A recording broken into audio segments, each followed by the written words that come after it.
بسم اللہ الرحمن الرحیم۔ السلام علیکم ورحمۃ اللہ وبرکاتہ۔ جماعت ششم کے طلباء، آج ہم سبق نمبر 21 جس کا عنوان ہے قصہ حاتم طائی کا، اس کی ہم بلند خوانی کریں گے۔ توجہ کے ساتھ ان کو سماعت فرمائیں۔ قصہ حاتم طائی کا تعارف۔ باغ و بہار اردو کی بہترین نثری تصنیف ہے۔ اس کے مصنف میر امن دہلوی ہیں۔ ان کی زبان نہایت عمدہ ہے۔ اس کتاب کو قصہ چہار درویش بھی کہا جاتا ہے۔ اس میں کئی دلچسپ قصے شامل ہیں۔ قصہ حاتم طائی کو استاد محترم سے خاموشی اور دلچسپی سے سنیے۔ حاتم طائی کے وقت میں ایک بادشاہ عرب کا نوفل نام تھا۔ اس کو حاتم کے ساتھ بسبب نام آوری کے دشمنی کمال ہوئی۔ بہت سا لشکر فوج جمع کر کے لڑائی کی خاطر چڑھ آیا۔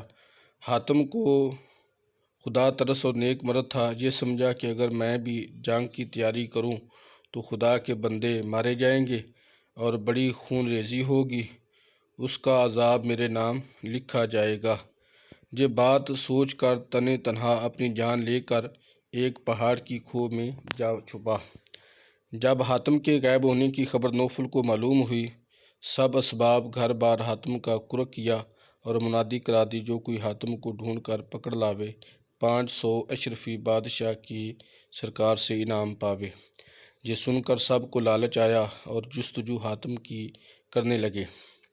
ایک روز ایک بڑھیا اور اس کی بڑھیا 2-3 بچے چھوٹے چھوٹے ساتھ لیے ہوئے لکڑیاں توڑنے کے واسطے اس غار کے پاس جہاں حاتم پوشیدہ تھا پہنچے اور لکڑیاں اس جنگل سے چننے لگے۔ بڑھیا بولی، اگر ہمارے کچھ دن بھلے آتے تو حاتم کو کہیں ہم دیکھ پاتے اور اس کو پکڑ کر نوفل کے پاس لے جاتے تو وہ 500 اشرفی دیتا، ہم آرام سے کھاتے، اس دکھ دھندے سے چھوٹ جاتے۔ بوڑھے نے کہا، کیا ٹر ٹر کرتی ہے؟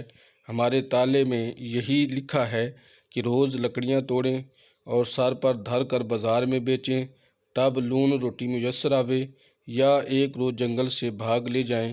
لے اپنا کام کر، ہمارے ہاتھ حاتم کاہے کو آئے گا اور بادشاہ سے اتنے روپے دلاوے گا۔ عورت نے ٹھنڈی سانس بھری اور چپکی ہو رہی۔ یہ دونوں کی باتیں حاتم نے سنی۔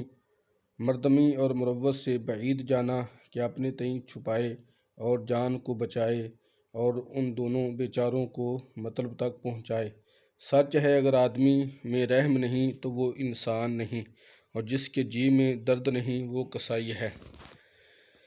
درد دل کے واسطے پیدا کیا انسان کو، ورنہ طاعت کے لیے کچھ کم نہ تھے کرو بیاں۔ غرض حاتم کی جواں مردی نے نہ قبول کیا کہ اپنے کانوں سے سن چپکا ہو رہے۔ دو نہیں باہر نکل آیا اور اس بوڑھے سے کہا، اے عزیز حاتم، میں ہی ہوں، میرے تئیں نوفل کے پاس لے چل، وہ مجھے دیکھے گا اور جو کچھ روپے دینے کا اقرار کیا ہے تجھے دیوے گا۔ پیر مرد نے کہا، سچ ہے کہ صورت میں بھلائی اور بہبودی البتہ ہے، لیکن وہ کیا جانے اس سے کیا سلوک کرے۔ اگر مار ڈالے تو میں کیا کروں؟ یہ مجھ سے ہرگز نہ ہو سکے گا کہ تجھ سے انسان کو طمع کی خاطر دشمن کو حوالے کروں۔ وہ مال کئی دن کھاؤں گا اور کب تک جیوں گا؟ آخر مر جاؤں گا، تب خدا کو کیا جواب دوں گا؟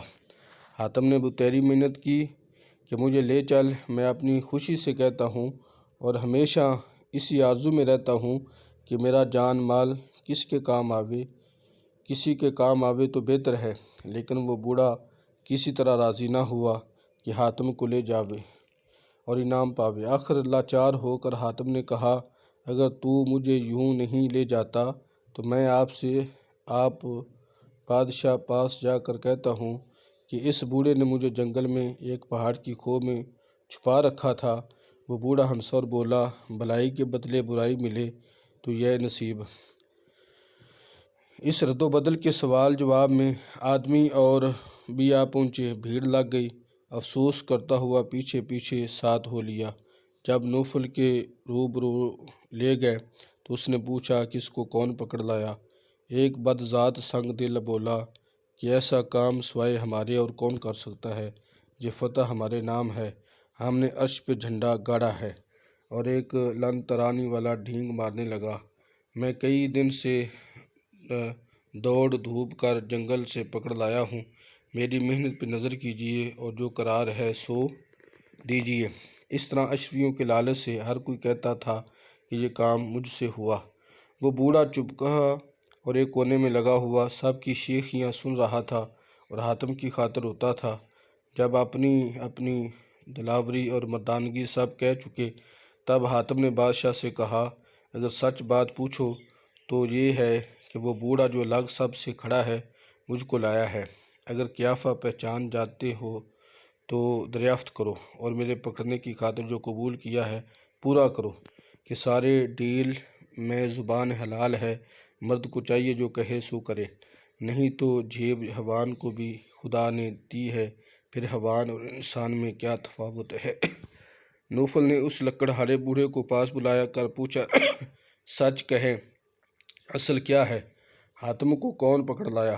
اس بیچارے نے سر سے پاؤں تک جو گزرا تھا راست کہہ سنایا اور کہا کہ حاتم میری خاطر آپ سے آپ چلا آیا ہے۔ نوفل یہ ہمت حاتم کی سن کر متعجب ہوا کہ بل بے تیری سخاوت اپنی جان کا بھی خطرہ نہ کیا۔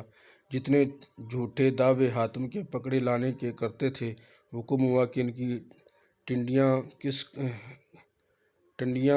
کس کر 500 اشرفی کے بدلے 500 جوتیاں ان کے سر پر لگاؤ اور ان کی جان نکل پڑے۔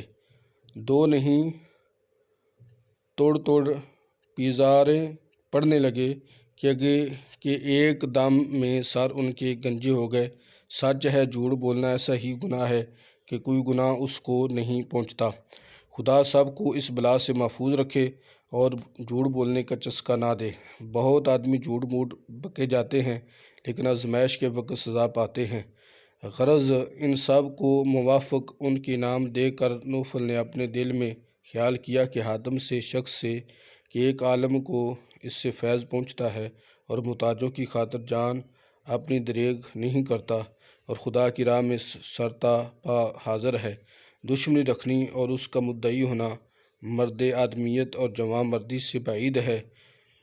وہ نہیں حاتم کا ہاتھ بڑی دوستی اور گرم جوشی سے پکڑ لیا اور کہا، کیوں نہ ہو، جب ایسے ہو تب ایسے ہو۔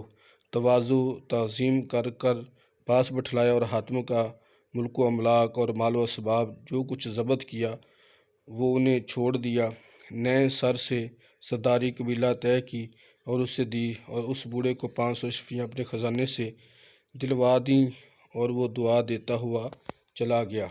تو یہ بیٹا آپ نے بلند خوانی سن لی ہے، آپ نے بھی ایک دو دفعہ اس کی بلند خوانی کرنی ہے اچھے طریقے سے، باقی انشاءاللہ اس کا مشقی کام کتابی کام جو ہے وہ بعد میں کروایا جائے گا۔ السلام علیکم ورحمۃ اللہ وبرکاتہ۔